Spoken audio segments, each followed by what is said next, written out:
श्रीमद् भागवत गीता का ये ज्ञान आपको बहुत काम आएगा। आपको ज़िंदगी की हर मुश्किल में राह दिखाएगा। ये दिव्य उपदेश, ये बातें जानना और समझना आपके लिए बहुत ज़रूरी है। मैंने श्री भागवत गीता तब तक नहीं पढ़ी थी जब तक मुझे ये ज्ञान नहीं हुआ कि हम सब आत्माएं हैं और ये ज़िंदगी आत्माओं के लिए एक इम्तिहान है। अपने अंदर से अपने सबसे अच्छे रूप को बाहर निकालना, और श्री भागवत गीता इस इम्तिहान को पास करने की एक अहम किताब है। भागवत गीता के 18 अध्याय और ये संस्कृत में परमात्मा के द्वारा दी गई। समय के साथ संस्कृत भाषा रोज़मर्रा की ज़िंदगी से निकल गई और ये ज्ञान मनुष्य से दूर हो गया। समय समय पर भागवत गीता के साधारण अक्षरों में अनुवाद किया गया। इसी कोशिश को आगे बढ़ाते हुए आने वाले कुछ मिनटों में भागवत गीता के कुछ अहम हिस्सों को अपने गुरु के आशीर्वाद से एक आसान रूप में आपके साथ मिलियनों भाई बहनों के चरणों में समर्पित कर रहा हूँ। ये ज्ञान परमात्मा ने भगवान श्री कृष्ण के द्वारा सबसे बड़े धर्म युद्ध महाभारत की रणभूमि में कुरुक्षेत्र में कृष्ण ने अर्जुन को कुछ 5000 साल पहले दिया था। ये वो वक्त था जब धर्म का बार बार उल्लंघन हुआ, परमात्मा का डर मनुष्य से निकल गया, लालच की होड़ में भाई ने भाई को मारने की कोशिश की, और यही नहीं, एक औरत को भरी सभा में अपने बड़ों के सामने अपमानित किया गया। इससे पहले कि मनुष्य जाति धर्म युद्ध से निकलकर पूर्ण रूप से कलयुग में आ जाती, युद्ध की रणभूमि में युद्ध से कुछ पहले परमात्मा ने गीता भगवान श्री कृष्ण के द्वारा मनुष्य जाति के कल्याण के लिए दी। ऐसे ही जैसे कभी तूरा मोजस को, कुरान मोहम्मद को, कोस्टल जीसस को, गीता बाइबल कुरान तूरा गुरु ग्रंथ साहिब परमात्मा के द्वारा दी गई किताबें हैं, जो किसी एक धर्म के लिए नहीं बल्कि पूरे मनुष्य जाति के लिए, पूरी इंसानियत के लिए, सब आत्माओं के लिए, कि ये आत्माओं को परमात्मा के बारे में, उसकी सृष्टि के बारे में और सबसे अहम ये उन कायदों के बारे में समझाती है जिनका आत्मा का मनुष्य के रूप में हर हाल में मान्य करना होगा, रक्षा करनी होगी। और इन्हीं कायदों की बुनियाद से एक आत्मा को शरीर त्यागने के बाद परखा जाएगा, और इस परीक्षा में पास होने से हमेशा के लिए जन्म और मृत्यु से मुक्ति मिल जाएगी। परमात्मा भगवत गीता में कहते हैं कि मैं ही सब की शुरुआत हूँ, मैं शुरू से भी पहले था, ख़त्म होने के बाद भी मैं ही रहूँगा, सब मुझ में है और मैं सब में। जो भी तुम छू सकते हो, देख सकते हो, चख सकते हो या सुन सकते हो, वो सब मैं हूँ। ये नदियाँ, पहाड़, सूरज, ग्रहण, चाँद, सितारे सब मैंने बनाए हैं। मैंने ही भगवान, शैतान, राक्षस, इंसान बनाए। मैं सर्वव्यापी हूँ, सब में रहता हूँ, सब में हूँ, मैं ही हूँ। मैं ही ब्रह्मा बन के सब बनाता हूँ और रुद्रा बन के सब नष्ट कर देता हूँ। मैं ये सृष्टि यूं ही बनाता रहूँगा और तोड़ता रहूँगा, ताकि आत्माओं को मौके मिल सके इस जन्म और मृत्यु से एक दिन मोक्ष पाने का, हमेशा के लिए परमात्मा के साथ रहने का। श्री भागवत गीता कहती है कि इस सबसे बड़ी परीक्षा के लिए परमात्मा ने प्रकृति का निर्माण 5 तत्वों में हवा, जल, अग्नि, पृथ्वी और इत्र से किया, जिसे हम छू के, चख के, सुन के, देख के समझ सकते हैं। और खुद परमात्मा 5 इंद्रियों की समझ से बाहर है। उन्हें आत्मा इन इंद्रियों से नहीं जान सकते।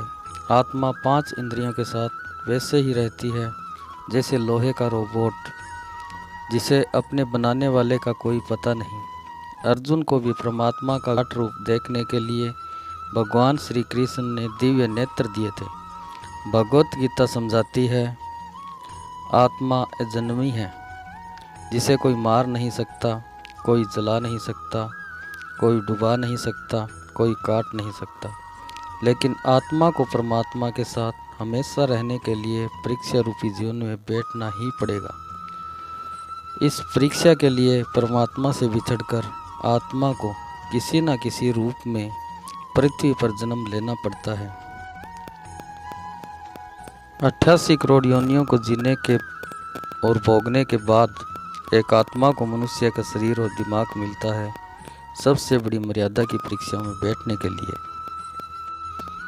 हर मनुष्य को इस पूरी परीक्षा के दौरान तरह तरह की अच्छी और बुरी भावनाओं के चक्रव्यूह में अपने ही भाई बहन या मित्रों के साथ डाला जाता है, जिसमें हर आत्मा को अपने अंदर के तामसिक और राजसिक अवगुणों से निकल के सात्विक जीवन में प्रवेश करने के मौके मिलते हैं। हमारे तामसिक गुरु वो है जो हमारे अंदर हीन भावना पैदा करके हमें खुद को उदास और नुकसान पहुंचाते हैं, और हमारे राजसिक गुण वो है जो हमें ईसाकू और लोभी बना के दूसरों के प्रति नुकसान पहुंचा सके। इस परीक्षा के दौरान हर आत्मा को राजसिक और तामसिक गुणों को खत्म करके अपने सात्विक गुणों से परिचित होना पड़े। सात्विक गुण वो है जो आत्मा को अपने आसपास की हर चीज़ से जोड़े और उन्हें प्यार करना सिखाते हैं। परीक्षा के दौरान हर आत्मा को जीवन के चारों स्थल धर्म, अर्थ, काम और मोह का ज्ञान पाकर ही मुक्ति मिलती है। यही वो द्वार है जिन्हें समझकर ही आत्मा परमात्मा को समझ सकती है। पहला द्वार धर्म का है और शेर इसका प्रतीक है। धर्म वही है जो गीता में लिखा हुआ है, वेदों में लिखा हुआ है। धर्म वही है जो धारण किया हुआ है, जिस पे आपका दिल मानता है, जैसे झूठ नहीं बोलना, चोरी नहीं करना, भगवान का निरादर नहीं करना, दूसरों को नुकसान नहीं देना। यही सब धर्म है, और हर आत्मा को अपने जीवन काल के हर समय धर्म का पालन करना होगा और उसकी रक्षा करनी होगी। दूसरा द्वार अर्थ का है और घोड़ा इसका प्रतीक है। हर आत्मा अपने हर जीवन काल में अपने पृथ्वी पर होने का अर्थ या मूल कारण समझेगी। इस जिंदगी में भोगने वाली चीज़ों और रिश्तों का आनंद लेगी। अच्छा बेटा या अच्छी बेटी, अच्छा भाई या अच्छी बहन, अच्छा पति या अच्छी पत्नी बनकर हर दुनियावी रिश्ते पर खरी उतरेगी और इस परीक्षा को पास करेगी। तीसरा द्वार काम का है। भगवत गीता समझाती है कि हर मनुष्य के अंदर काम, क्रोध, लोभ, मोह, अहंकार और ईर्ष्या जैसी 6 भावनाएं हमें और हम दूसरों के प्रति नुकसान पहुंचा सकती है। इन भावनाओं को मनुष्य को हमेशा अपने नियंत्रण में रखना होगा, क्योंकि इनके बहाव में किया हुआ कोई भी काम हमारे जीवन भर की परेशानी का कारण बन सकता है। एक आत्मा संतोष और सादगी से इन भावनाओं पर हमेशा के लिए विजय पा सकती है।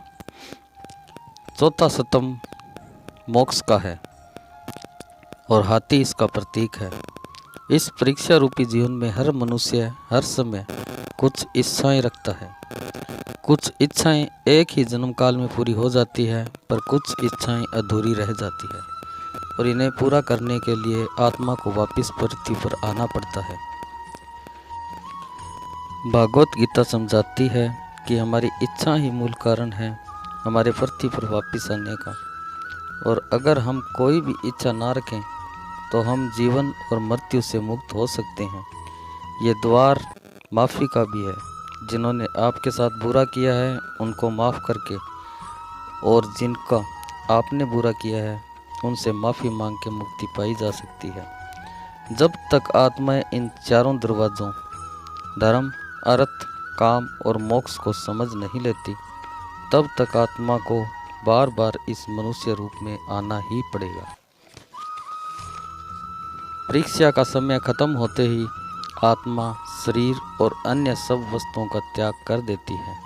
जो भी इस संसार में रहकर बनाया वो अब किसी और का होगा और आत्मा अपने कर्मों के फैसलों के लिए चली जाती है। आत्मा ने अच्छे बुरे कर्मों का हिसाब होता है। अपने अच्छे कर्मों के लिए आत्मा स्वर्ग और दुष्कर्मों के लिए नरक में चली जाती है। नरक में आत्मा को अपने पापों के अनुकूल सजाएं मिलती है, पर सज़ा खत्म होने के बाद आत्मा को फिर से नया शरीर और नया दिमाग मिलता है इस परीक्षा में फिर से बैठने के लिए, और यह परीक्षा में वही सब दोहराया जाएगा। जिंदगी के 4 स्तंभ धर्म, अर्थ, काम और मोक्ष को समझने के लिए हर जन्म में अपने कई जन्मों के कर्मों के हिसाब से कभी अच्छे और कभी बुरे हालातों से जाना पड़ता है। लेकिन जब तक आत्मा परमात्मा के साथ योग को नहीं समझ लेती वो मुक्ति नहीं पा सकती। भगवत गीता समझाती है कि मनुष्य अपने शरीर, दिमाग या दिल से भगवान को पा सकता है। शरीर के द्वारा किए कर्मों से परमात्मा को पाने को कर्म योग कहते हैं। ऐसे कर्म जो परमात्मा की इच्छा से हो और दूसरों के कल्याण के लिए हो।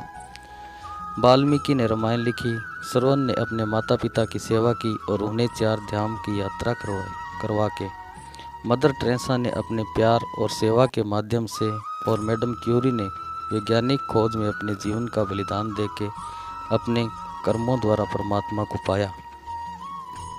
श्री भागवत गीता समझाती है कि एक आत्मा दिमाग से भी परमात्मा के साथ योग लगा सकती है। इसे राजा योग कहते हैं, क्योंकि दिमाग या मस्तिष्क सब इंद्रियों का राजा है। एक मनुष्य अपनी आस्था, श्वास प्रणाली, आसन, अभ्यास, साधना और तपस्या से परमात्मा को इस योग के रास्ते पा लेता है। इस योग को समझने के लिए हमें अपने अंदर की एनर्जी यानी चक्रा और कुंडलिनी को समझना पड़ेगा। आत्मा मस्तिष्क से मेडिटेशन या ध्यान लगा के परमात्मा के साथ भोग लगा सकती है। शंकराचार्य, स्वामी परमहंस, स्वामी विवेकानंद और उनके जैसे कई योगी इस योग के रास्ते परमात्मा के साथ संधि लगा पाए।